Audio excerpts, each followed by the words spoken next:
I present to you the Turboant Thunder T1, an all-terrain fat tire electric bike that is practical, fun, and lives up to the expectation without breaking your bank. In this video, we'll cover unboxing, setup, and initial impressions. We'll have another video in the near future with full specification walkthrough and detailed honest review of several of my folks who have had a chance to ride this e-bike so far. For me personally, the Turboant Thunder T1 is very practical. We have reviewed other full-size e-bikes in this channel in the past, like the Aerial Rider Ride Deal. However, those bikes don't perform well in the off-road environment. If you live in a remote area, have a weekend cabin in the mountain, or would like to generally do off-roading, you can bring this electric bike with you anywhere you go. It performs exceptionally well in the regular terrain like paved trails, paved roads, and urban settings. It can climb decent-sized hills, breeze through rocks and dirt, and doesn't get stuck. Thanks to the fat tires, adjustable suspension system, and adjustable handlebar height, this is one of the most versatile and great valued e-bike in its class. More about all the benefits, drawback, and real life performance in my future video. Now would be a great time to subscribe to the channel so you don't miss any of my future videos. Speaking of which, if you're new to the channel, my name is Shiva Sapkota, an engineer from Colorado, USA, and I make videos on electric mobility like Tesla, e-bikes, and e-scooters. The bike comes pretty much fully assembled. I would highly recommend having another person to help you take the bike out of the box. You just have to remove the packaging material, and it might take a while to do that. I mean, a really long time to remove all the foam which is there to protect the bike during shipping. I personally prefer having good shipping protection than a damaged or scratched up bike during delivery. Let's look into the toolbox to see all the stuff they sent for setup. First, we have the pedals for both sides. There's another box inside which has the charger. They send you the actual charging adapter and the wall connector. This is pretty typical with electronics these days. We then have the owner's manual and troubleshooting guide. This manual is pretty in-depth and covers a lot about the bike. This is the front headlight and will install with the front fender. Finally, we have the toolkit that includes everything you need to set up and maintain this electric bike. You can use these tools even after the setup to uninstall the parts while traveling, removing the front wheel to fit inside your car, and more. Next, we'll install the handlebar. We just have to remove the 4 Allen screws from the front using the Allen key that came with the packaging. Those screws were pre-loosened for me and they came right out. After you remove all 4 screws, the front tab comes out. Make sure to hold the tab while removing the last screw so it doesn't fall. Grab the handlebar and align it to your preference.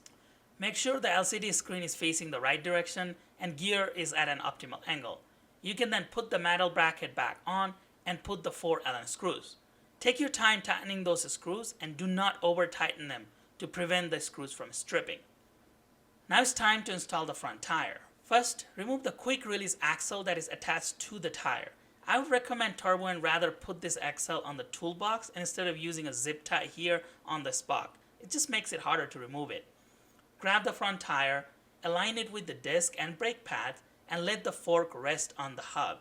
Insert the quick release axle from either side and secure it using the bolt on the other side. Tighten the quick release tab and fold to secure it. To install the fender and the front headlight, we just have to insert the fender on top of the tire and completely remove the screw from the top. Now align the headlight bracket on the top and insert the screw through the headlight bracket. On the other side, you want to insert the fender bracket through the main screw as well. When you have everything aligned, go ahead and tighten the bolt to secure the headlight and fender assembly. It is okay if the headlight twists during the install because you can make it straight right before fully tightening the bolt. Make sure it is secured and tight. To secure the bottom part of the fender, just undo this Allen nut, wrap the fender bracket around the fork, and simply tighten the nut. You have to do this on both sides. Finally, we just have to install the pedals. These pedals have left and right levels for easier identification. Twist the pedals until they grab onto the thread and using a wrench to further tighten them. Do this on both sides and the installation is complete. To adjust the handlebar, you have to use an Allen key to loosen this nut. You don't have to completely remove it, it just has to be loose enough so the bracket can be adjusted. Then you can push the handlebar up or down to fit your needs. There is a label that shows the current angle and height. Once you reach the desired height, you can tighten the nut to secure it. There is a dial key on the front fork towards the right that has an unlock decal. If you turn that key all the way to the front, it locks the suspension. If you turn that towards the back, the suspension becomes fully unlocked. To adjust the suspension loading, first make sure the dial key on the right is turned all the way to the unlocked position. Then, you can adjust the dial key on the left side of the fork for stiffness.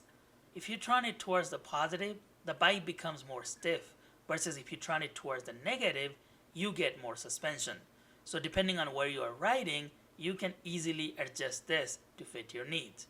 To charge the battery, you can either directly plug the charger to the charge port located on the bottom of the battery, or you can use the key to unlock the battery and pull using this tab so the battery can be removed completely from the bike. Make sure to fully charge the battery, fill up tires to appropriate pressure rating, and you are on your way to a fun riding experience. Please stay tuned for a detailed video soon. I also have a big limited time discount code in the description below. Thanks for watching, and we'll be back soon.